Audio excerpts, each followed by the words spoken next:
a lot of us are teachers. Well, we're all teachers.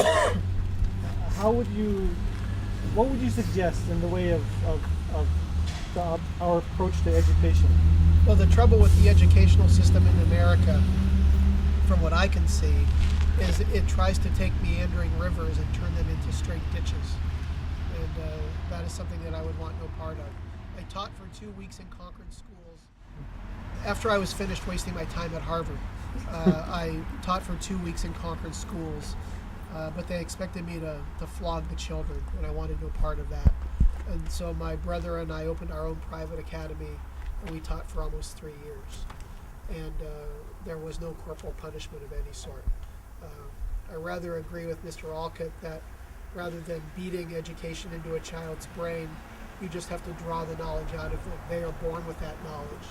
And it is up to us as teachers to draw it out of them rather than try to force something into them. And so I think that rather than rote memorization or flogging, it is easier to just discuss the ideals with the child because they are already there, and you just have to bring it out of them. That is what a good teacher would do, such as Socrates. So why did you stop teaching in your private academy? Well, my brother John was suffering from consumption, and so we quit, or we closed our school because of his health. In fact, he passed not too long after that, but not from consumption. He died from lockjaw. He was stropping his razor, and he cut off a piece of his ring finger, and he wrapped it with a rag, and he died from lockjaw 11 days later.